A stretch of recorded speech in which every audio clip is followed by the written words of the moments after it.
Ce bref rappel des missions et visions de l'UMS nous permet de prendre la mesure de la césure qui existe entre ce qu'on est en droit d'attendre du ministre de la Justice et ce qu'on voit actuellement. L'existence dans un pays d'une organisation telle que l'UMS, qui regorge de femmes et d'hommes de valeur, disposés à contribuer au renforcement du système judiciaire, est une chance. Mais encore faut-il en avoir une claire conscience ou tout simplement la volonté d'en tirer profit. Les événements récents survenus dans notre pays permettent d'en douter. Le 12 août 2020, l'UMS, fidèle à sa mission de défense des principes qui garantissent l'indépendance de la justice, a sorti un communiqué pour dénoncer l'affectation injuste et arbitraire du magistrat Ngour Diop. Depuis lors, M. le garde des Sceaux, outré par l'indépendance d'esprit de l'UMS, a décidé de lui faire payer son audace, et en s'en prenant à notre union par divers moyens.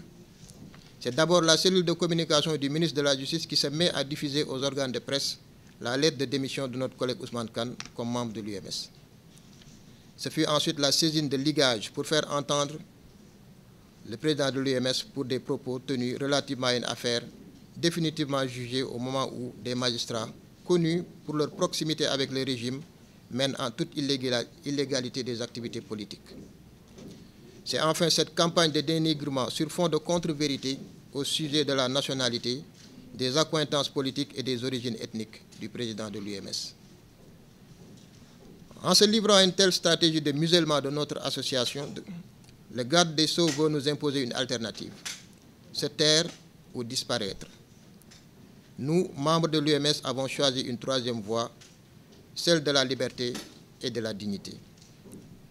Dans l'intérêt des magistrats, des citoyens et de la justice tout entière, l'UMS doit continuer et continuera à faire entendre la voix des magistrats et de tous ceux qui ont fait le choix de faire prévaloir la vérité sur le faux, la justice sur l'arbitraire. En s'en prenant à notre organisation par des procédés indignes d'une autorité de son rang, le garde des Sceaux se disqualifie et montre son incapacité à faire preuve de la hauteur et du sens du dépassement que nécessite une gestion efficiente d'un service aussi important et délicat que la justice. Au regard de tout ce qui précède, le bureau de l'UMS, prenant acte de la mobilisation des magistrats notée à travers les comités de ressort, conformément à la volonté exprimée à travers les déclarations non équivoques des dits comités, prend les mesures suivantes. Décide de mettre un terme à toute forme de collaboration avec le garde des Sceaux, M. Malick Sall. Demande son départ pur et simple du ministère de la Justice, compte tenu de sa propension à créer et à entretenir des conflits préjudiciables au fonctionnement normal du service public de la justice.